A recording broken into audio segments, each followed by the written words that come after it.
All right, guys. So I just, not to make this video too long, but I just decided I'm going to go ahead and investigate this crack. And I'm glad I did because it's fixable. So what we're going to have to do here is I ordered a hot staple kit. And it's used for joining plastic pieces together. And we're going to put hot staples all the way up along this crack. And that's going to keep this in one piece. And that will stabilize the crack. Now this is broken too here, so we're going to do the same thing there. This is the hood mount. The thing is, and this is what's really happening, and this isn't just my, like, almost every car this age is susceptible to this. This is clearly from the plastic shrinking and becoming brittle over the years, and this is inevitable. This is, you look at any car from the 70s, even into the 80s, and they're going to have the same thing. It's just the plastic has not aged very well. This car has never been in an accident. It's been pampered its whole life, but this shit happens. Now, this chip right here, we're going to have to do something about this. I've got some ideas. Because I'm replacing my glove box, I got one ordered from Miata Mech has got one, so I ordered it for $50 or so. I'm gonna take a chunk of plastic from my old glove box and I'm gonna dissolve it in acetone, and we're actually gonna go ahead and refill this in. Once you got the crack stabilized, we're going to fill this in, and you'll never notice it. It's like it never happened. This crack right here, I'm gonna fix this with super glue, and we're gonna just kind of, I got a glue that works real well for this kind of a crack. It's Loctite Ultra Gel, and it'll cement it back together. Don't want to take too much apart. I was thinking about pulling the instrument cluster out and shooting some oil down the cable for the speedometer. I'm going to err on the side of caution. As for the hood itself, mine is not in bad shape, but what's happening is it's starting to get tacky. The rubberized paint that they used at the factory is starting to become tacky. So two options for that. We can replace the whole hood for about $170, $175, or we can repaint the hood. Which option do you think I chose? Take a wild guess. We're getting a new one. Mazda still produces that part, and we're just going to do that. We're going to replace the whole hood. So this is kind of a kill two stones with one bird scenario. We're gonna do it right. This car gets the best of the best treatment when possible. And I don't have children. I have this car. This car is my child, and it only gets the best. This crack is brand new. Was not there when I bought it. Wasn't there last year, as far as I know. But it's there now, so we're going to deal with it. So what happens is, this whole dash is made out of plastic, and as we discussed, as it ages, it becomes more and more brittle every year. And sometimes internal stresses in the part can cause separation and cracks. It's just, it's one of those unavoidable. It's an old car. It doesn't matter if you could buy one of these cars and roll it off the showroom floor, park it in a hermetically sealed chamber, and you're still going to have this kind of stuff happen. It's just inevitable. As the plasticizers begin to leach out, will it get any worse? I don't think so. I think this is about as bad as it's going to get. I have faith that it's pretty much it's stable, but definitely gonna fix those cracks right there. Yeah, I got that hot staple kit. We're gonna put one here, and we're gonna do something about filling in that little gap right there, that little chip. Shit happens to good cars. Well, she's an old car. Shit's going to happen. But fortunately, with a Miata, you still have manufacturer support. Mazda has still essentially committed to providing parts for these cars. A lot of the more commonly broken things. And is it worth replacing the entire dash? Absolutely not. Absolutely not worth replacing. For that, no. If it was worse, if there were cracks all up and down everywhere, maybe we'd look at that. But the cost of acquiring another dashboard, and the funny thing is, none of this is cracked. None of the vinyl. These crack. The vinyl on these dashes is what really goes, because it's not really as supple as it used to be. But yeah, it didn't crack. Not yet, anyway. It's not even lifting. Usually on a dashboard like this, you're going to see some lifting in the back here. No, it hasn't. It's actually pretty stable. But you know, these things happen. And we're gonna fix it. We're gonna do it right. We're gonna give it what it deserves. This car has survived a lot of years and a lot of miles. 73,000. 73,000 miles for a regular car is nothing. That's what a good used car would have. A relatively used car would have about that. And but these Miatas, 73,000 is a little bit that's up there, because these don't typically get a lot of use. These cars usually live in garages. They don't really get driven every day. And but yeah, after 30 years, 73,000 is probably about, that's on par. And the thing is, and there's no real benefit other than bragging rights to having one of these with no miles on it.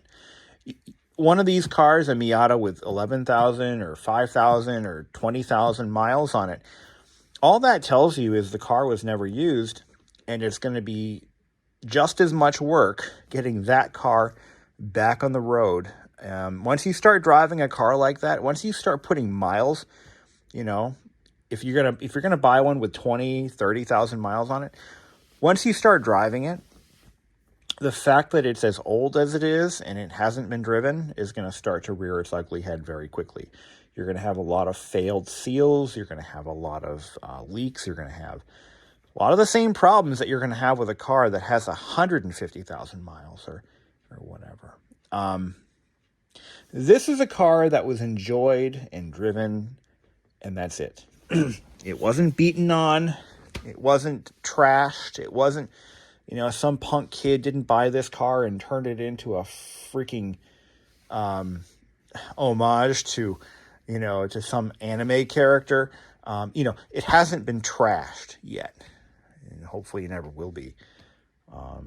But it takes a little bit of doing to keep these cars around and to keep them nice, whether they're driven or not. And this is a driver.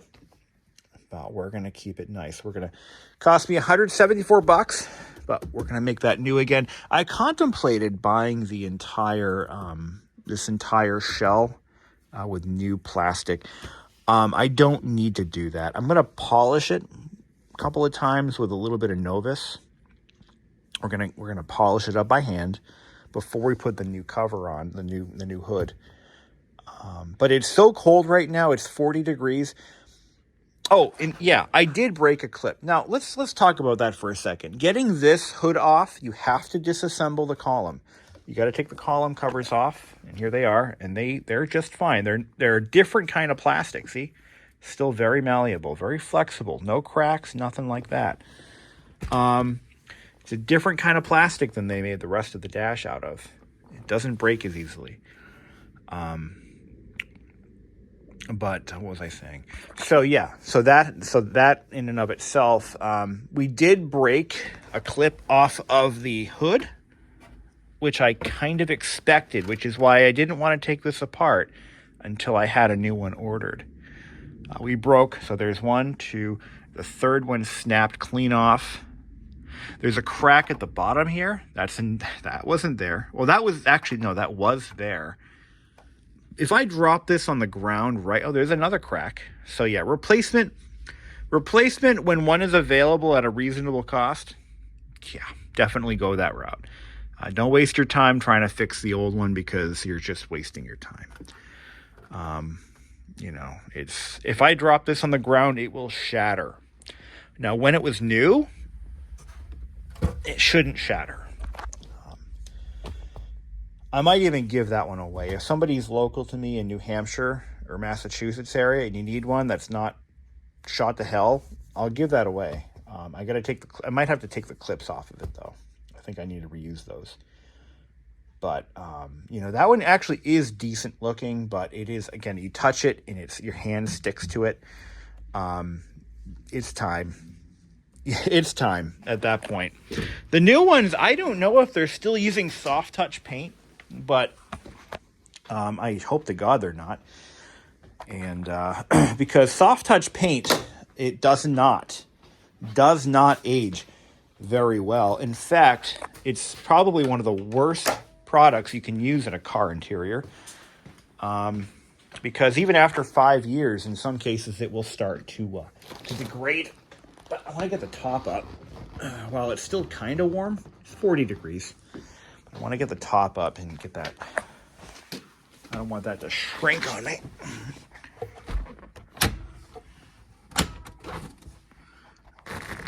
There we go. That's the latch. There we go. Nice. Very nice. Now this car, you know, despite its low miles, you know, it doesn't have any leaks. No fluid leaks. I brought it over to the dealer for an inspection last spring. And because I trust my local Mazda dealer. It's a family-owned shop, and their mechanics are mostly enthusiasts. They enjoy what they do. So I trust them with this car. I don't trust anybody else. Not only that, but the local Mazda dealer, you're pretty much guaranteed that their mechanics know how to drive a stick shift, because they sell Miatas, and most people order these with a stick shift. But as I was saying, they put it up on the lift, and they couldn't believe how clean it was underneath. Now, that having been said, I literally detailed the undercarriage of this. I was under there doing some exhaust work, and I figured while I'm there, I went ahead and I actually I cleaned the transmission housing. I cleaned under the engine, the oil pan. I made it all nice and clean. But they definitely noticed that. Not many people do that. I do, because I'm just that anal. But anyway, we'll get the new cover in. But yeah, that right there is the speedometer cable.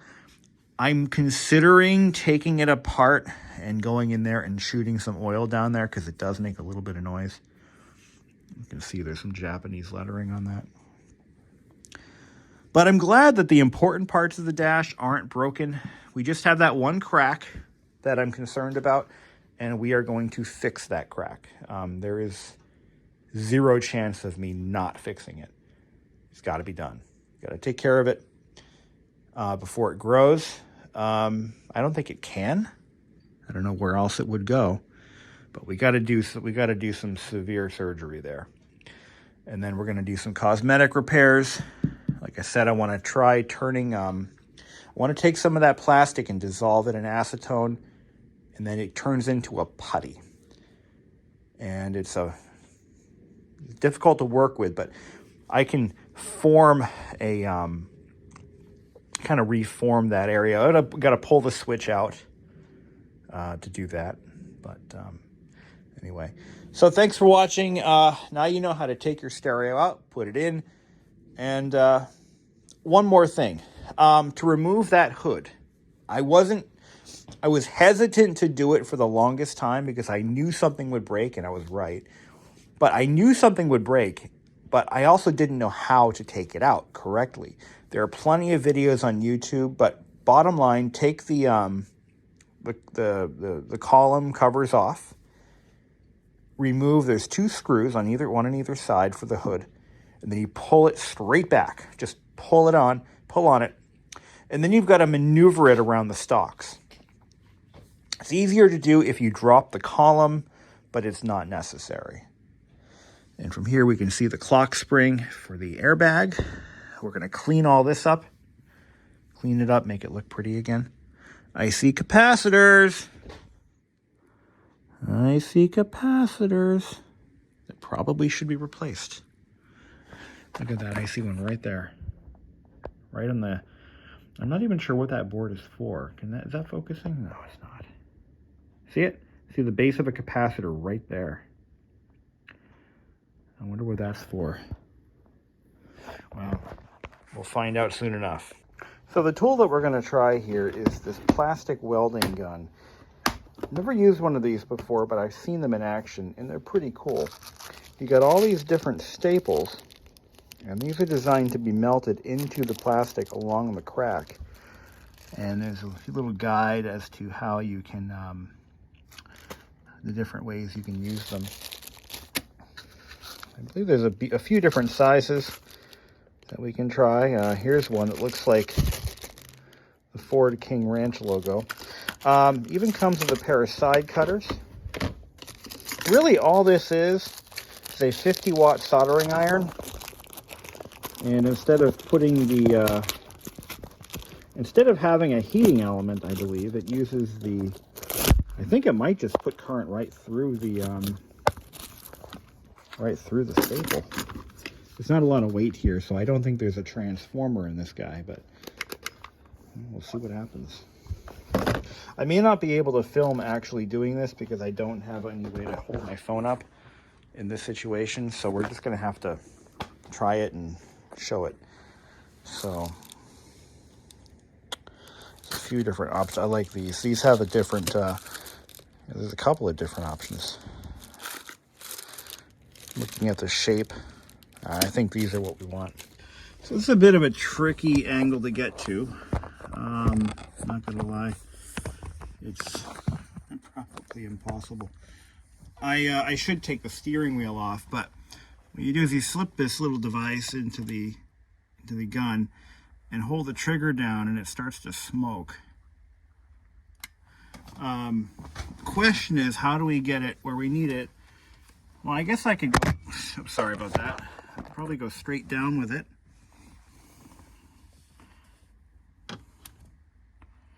And we'll just embed it in right where it counts. Right about there. And then we just let it sit there until it cools. And then we pull it out like that. So that part of the dash is now securely, can you see that? And then you're left to those little pegs, which we then have to cut off. That actually was pretty painless. So that's going to help to, again, oh shit, I'm getting marks all over my instrument cluster. Smells like burning plastic, which is, it's about right. And let's see if we can do a few more of those. I think that's going to have to do it for us. I was going to try to fill in this chip with a piece of scrap plastic, but I'm not sure I really want to do that. But at least we've got the crack stabilized. You know, there's another crack here that we can't use the hot staples for because it's just not a good spot for it. So for that, I'm going to use maybe a little adhesive, maybe a little plastic welding, my other plastic welder. But that's for the instrument cluster cover. So what I'm going to do now is I'm going to polish this. This is replaceable too. They sell this entire assembly. It's about $150. If you really want to go all out, you can replace that with a factory part as well. I don't think it's necessary in my case. Mine just has a little bit of scuffing here, but with a little bit of Plastex from Meguiar's, we can clean that right up. So let's take a look at it. Oh, that saved me $150. Hooray for plastics. Yeah, right up here, it looks like somebody, obviously before me, must have cleaned it, tried to clean it. The thing is, these plastic covers, they always get ruined on cars, especially just, you know, regular daily run-of-the-mill cars. You know, just sloppy detailers or just plain sloppy owners. You know, they just don't know how to clean them properly. And there is a way to do it without scratching it. It's taken me a few years to figure it out myself. But that's all ready to go. The only thing I'm hemming and hawing over is, do I fix this chip? I'm the only one who's going to notice it, but I'm going to notice it, so it's going to bother me. But there's a trade-off. I mean, sometimes the cure causes more damage than the problem. And the cure that I've thought of is to take some... All right, so that glove box right there, I've got another one coming. See, I scratched it, I ruined it. I dropped it on my garage floor.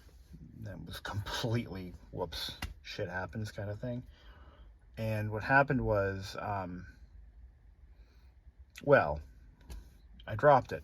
Point being, I was going to take some plastic off of it and dissolve it in acetone and create a filler putty, if you will. But I feel that the acetone may cause further damage, and I'm just not going to do it. We're going to leave it to the way it is. It's a 30-year-old car, for God's sakes. So let's go ahead and I think I was ready to put it back together again. I do need to fix this. So let me fix this real quick. This little crack here. I'm going to use, I got a couple of ideas for that. So yeah, I think it fixed this too. I found that the glues just weren't holding the way I wanted them to, so I tried I think it's going to do it. Just got to put this clip back in. Hopefully it still fits. If not, we'll have to re-engineer the whole damn thing, but I'm optimistic. I really am. Look at that. Good as new. That's going to be fine. Good for another 30 years, maybe. One can only hope. Just for that one little chip in the dash, man. Oh, it so upsets me greatly. What could I do to fix that? I mean, there are options. All right, we're all back together. This looks really slick. And like I said, that crack, I mean, we know why it's there, but nobody else will probably notice. But at least for my own sanity, I know it's not structural. And I know that the crack that caused that chip has been dealt with. There will be more cracks in the dashboard as the car gets older. That's just a fact of life. It's an old car. Eventually, the vinyl will start to crack. But you know what? We're going to enjoy the car the way it is and do the best we can to preserve it. The nice thing is, with I'm seeing a lot of new tools and things come out to deal with these kinds of issues as these cars get more popular. And this isn't a Miata tool, by the way. This is just a car repair tool. It's for any car. But as people get more creative with their repairs, as new tools come out, you know, we'll see these cars on the road for years to come. At least until they stop making petroleum products, we'll be able to drive these cars and enjoy them. You know, so if you buy an old car like this, I mean, try not to let little problems like that ruin it for you. I mean, old cars are like old people. They fall apart. Things get broken. You know, sometimes you might have to transplant an engine or two. But, you know, hopefully it doesn't become a big problem as, you know, but I think we're good to go. Stereo's all set, sounding great. I've got the new Third Millennium speakers installed, the M800s. I love these speakers. I actually reached out to the owner of the company. It's funny. I reached out to the owner of Third Millennium, and off the cuff, I asked him, you know, do you get many requests for stereo repairs? And he said, absolutely.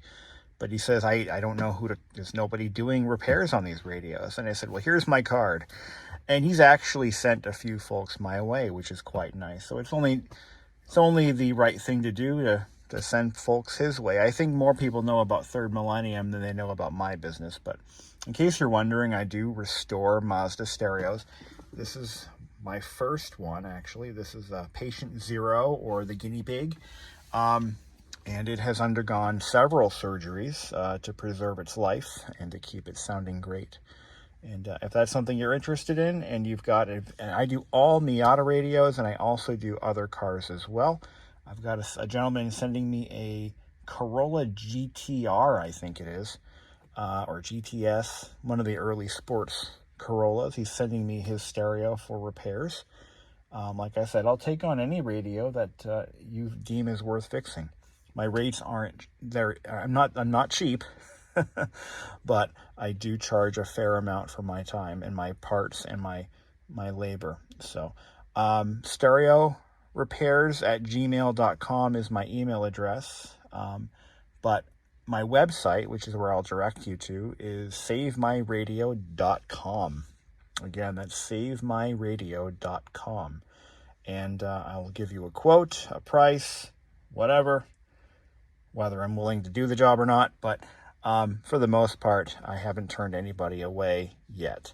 So, I did buy a glove box for this from my friend over at, well, I don't know how much longer he'll be around business-wise. I think he's looking at retiring, unfortunately. But Miata Mecca, which is, I believe, his eBay account, but you might know him as the King of Miatas. He owns a Miata salvage yard out in Arizona, and he's been a invaluable resource to the Miata community for I think decades. And I've been buying a lot of stuff from him lately while I can, because he's got a lot of good parts. So I bought my replacement glove box, which should be here any day. I mean, it should be. He's usually pretty quick with shipping, so I anticipate having that very soon. We'll get that replaced. And I got to get the interior. I'm going to bring it to an upholstery shop, or actually a detailing shop that does leather, color-matched leather patching. And we're going to take care of the scratch in this seat and all the wear marks in my driver's seat. I've got to get that taken care of, because it's starting to get a little worn looking, and I want to keep this car nice as much as I can. It's a labor of love. It's not cheap. The thing is, a car like this in this condition, it costs money to keep. It's sometimes a little stressful, because you're afraid to take it anywhere because somebody might slam a grocery cart or a Toyota Camry into it. But the good news is I'm insured to the max on this car, so I went with a Haggerty policy. I'm not sponsored, by the way, by any of these companies, but I'm just sharing companies that I've had interactions with, positive interactions. Haggerty, they do classic car insurance exclusively, and so I have what's called an agreed upon value. So if somebody does mow this thing over with a Camry, at least I'm covered. Pretty well, actually covered. But I hope that day never comes, because a car like this is hard to replace. I mean, you guys saw what Tyler Hoover's Miata went for at, I think it was Barrett Jackson. A car, really a stripped down version of this car. I believe his was even an automatic, if I'm not mistaken. Not a very desirable trim. It was a white Miata, base model, nothing fancy. Low miles. I think it had under 30, maybe under 20,000 miles. But that car went for over 30 grand with auction fees. This car's got a few more miles than his does, but it's also fully decked out. It's got all the options except anti-lock brakes. And it doesn't have a hardtop, but neither did his, which is crazy how he got that much money for it. It's just mind-boggling. But I think that might be a one-off. I think the prices are going to start coming down a bit on classic cars like the ho-hum Miata, which is a very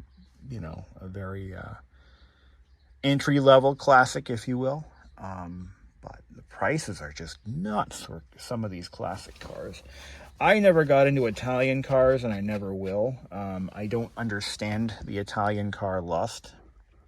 I mean, I guess it's kind of a flex to say you paid $3,000 for an oil change, but I don't have money, so I'm not in that camp. But I see what folks go through with those Italian cars, and I'm like, you spend more time repairing it than you do enjoying it.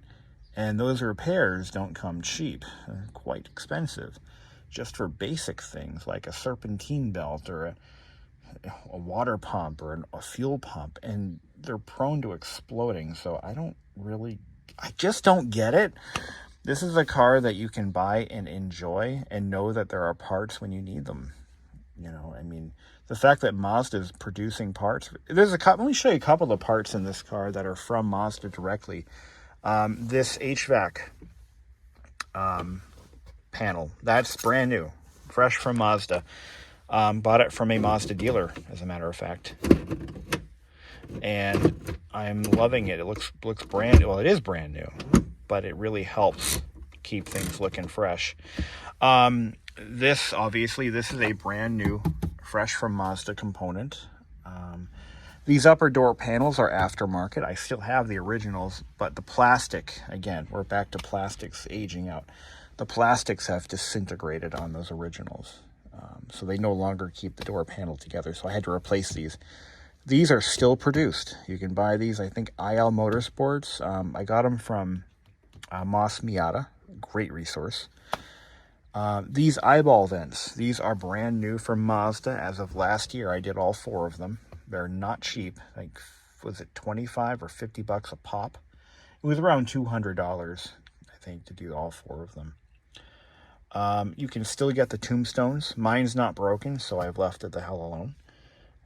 The air conditioner still works in this car. It's crazy. It's 29 years old, and the AC blows ice cold. Cigarette lighter. That's another one. That is a actual Mazda part. This whole assembly, brand new, from a Mazda dealer. So I have that. You got to have a functioning cigarette lighter if you're driving a 90s car. Anything older than 2000, got to have a functioning cigarette lighter. That is a flex. What's also a flex is that it's not used. But if I ever sell this car and they didn't see this video, they're going to look at that cigarette lighter and say, wow, this car's never been smoked in. Look at that, honey.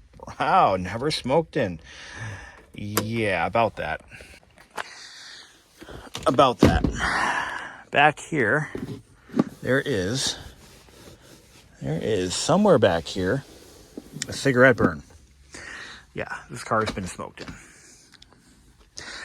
I can't find the burn though. It's back here, I guarantee it though.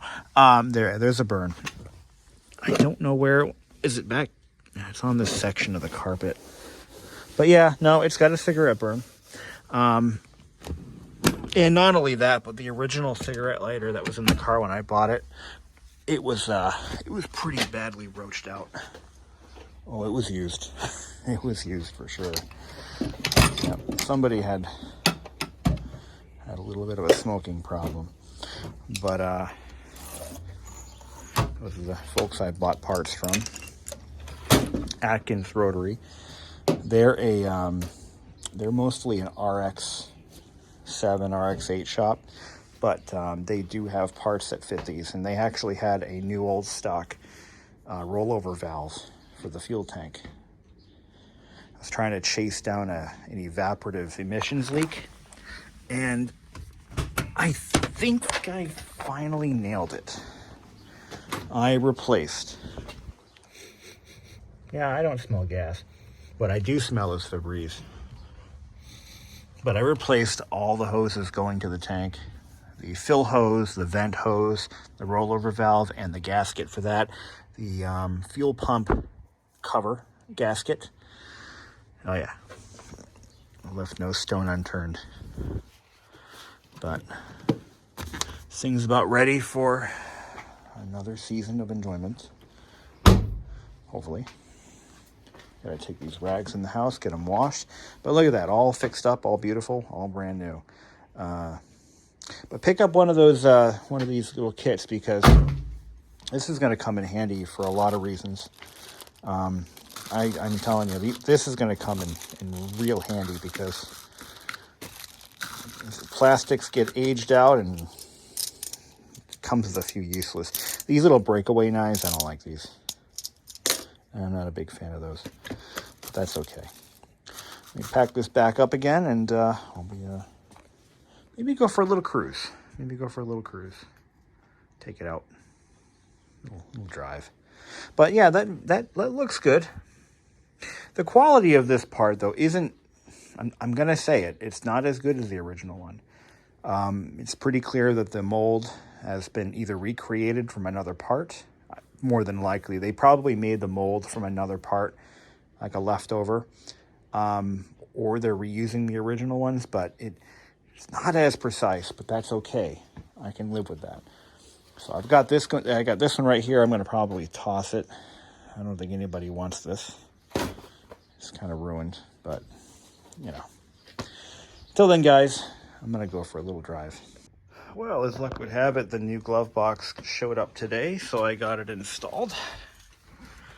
And it's got some little scuffs here, but that's the thing, you know, when you've got a car that is in really nice condition to start with. And, oh yeah, the little bump stops, I had to replace those with little bits of cut up hose. So that's all nice. The original ones on my car were disintegrated, and these ones were missing. So this glove box didn't even have them. But when you've got a car that is in amazing condition to start with, it's hard to get parts for it because, especially cosmetic things, because it's pretty obvious. Most of the cars that are in as good or better condition than what you're starting out with, they're either on the road or burned to a crisp. So you're stuck with whatever's left. But that looks pretty good. And what we're going to do is we're going to put some dressing on this. It's going to hide it. It's going to look beautiful. Let me show you how that goes. While I was in there, it wasn't a complete waste of time. I went ahead and took the blower motor out to check it. Usually they get on these older cars before they went with before they started having standard cabin filters. The older cars would start to develop debris. Debris would fall into the. That's what we'll use. Yeah, debris would get into the blower motors, and occasionally you'd hear like a scraping sound. And that was the sound of a leaf or a mouse carcass or something, you know, just kind of rubbing around in there. So what I did is I just went ahead and took it all apart and cleaned it up. And yeah, it's not perfect, but I mean, I paid $50 for this glove box door. I'm not going to complain. The original one, now the one that was in the car had one scratch, one tiny scratch. That was it. And then I went and dropped the son of a bitch on the concrete floor, and now it has more than a scratch. It's got gouges. I'm going to keep looking out for a better one. But yeah, this right here, this just, you know, it's not, it didn't show up in the photos. I suspect it may be the result of shipping, because it was shipped in a box. No, actually, he did a pretty good job packing it. It had bubble wrap and stuff, but, you know, I'll just save these in my parts bin. But, hey, it's fixed. At least it's better than it wasn't. Look at how nice that dash looks. I love those lights. IL Motorsports sells those through Moss Miata, and that's where I found them. I may reflock this. I actually kept my old glove box inner, and I'm going to buy a flocking kit, and I may reflock the original one. I'm also going to experiment with a heat gun to see if I can't. I'm going to scratch up the old one, and I'm going to try to use a heat gun to remove the scuffs. I think it can be done. So This Crutchfield manual goes to a stereo that I no longer have in here. It was for the Pioneer. No, was it a JVC? No, it was a Kenwood. It was a Kenwood radio that I bought for the car fairly early on. And so I've got the manual. I just need to, I don't know what I'm going to do with that stereo. Not sure if I'm going to sell it, or I'm just hanging on to it for now in case I get another car for some reason that needs a stereo. I don't know. But it's all ready to go. As of right now, this thing's ready to hit the highway. Let's get this out of here. There's another cut up hose. But yeah, the size of the hose I used was basically a fuel line hose. Here are the little bits of plastic that were left over from the shattered instrument cluster hood. Here's the glove box that I damaged. You can see that it has the marks from the garage floor, but this is where it got it good. It's just soft plastic. And like I said, I'm going to take a heat gun and we're going to try to fix this up. See what we can do. The hinges, by the way, the hinges that you see on this one came off of the replacement. It's pretty clear that the car that the door came off of probably spent some time outside with the top open. Probably was in a junkyard. So what we did is went ahead and I took the hinges and the screws and all the hardware and the handle from my glove box and put it on that one. So no one's going to notice it unless they're really looking. But I love the way that interior looks. The butterscotch interior, or it's more of a tan on the red. It just, melts my heart. In all the right ways. You know what surprises me? So last year, I went and replaced all of my eyeball vents with new ones, and these are factory parts from Mazda. But as I was taking the old ones out, I got all three of these out, no problem. This one, I couldn't get it out. I pulled and pulled and pulled so hard that it caused the eyeball itself to shatter. And then I had to pick it out. I think I actually cut the outer ring, but I pulled so hard. And I'm looking back, and I had the glove box out, so I took a look inside to see if there was any signs of cracking or anything. There was nothing. I managed to not break the dashboard, and I don't know how. I didn't break it. We had a crack over here that we fixed earlier in the video. Don't know how it happened. Just aging plastic. But you got to be careful working on cars this old, because you're going to find there's two problems. Number one, it doesn't take much to break this plastic, at least the certain parts of it. It takes very little effort at all, if any effort, to break this dashboard. The second thing is getting a replacement dashboard that isn't broken is also going to be hard. I mean, and Mazda made it easy for a lot of us enthusiasts and restoration guys. They made it so that some of these parts are easily replaced. The dash pad is an available part. You can buy these. You can buy the tombstone. You can buy the cluster hood. You can buy the cluster, the clear plastic. You can buy those now. You can get the whole center console. All of these parts are replaceable. That dashboard is not. You have to find one from a junkyard that's just as old as the car that you're fixing. See the problem there? Another thing that's interesting... Oh, Jesus Christ! I am so out of shape and old. I'll be 40 soon. This is a 94 only part. You got to watch out for that too when you're working on really any car. You got to make sure that you know what parts you can't get. This handle right here is a 94 specific part. It was not used on 93s or 95s.